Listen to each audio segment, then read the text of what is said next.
Hi guys, so I thought I'd do a bit of a different video today.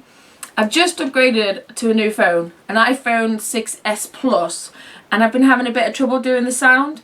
So you have to play with your new phone obviously to learn these things, but I thought just to give you guys a heads up on how to do it, I would demonstrate for you. So I'll just quickly log in.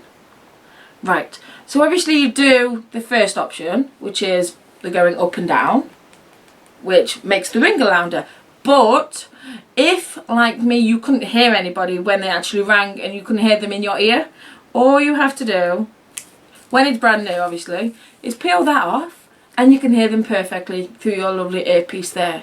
But unlike me, well, I haven't got a cover or anything for it yet because it's that brand new. So when I'll have no trouble. But until I do, I will have to keep peeling that. So I just wanted to show you guys just to help out a bit. Hope it's helped. Bye for now.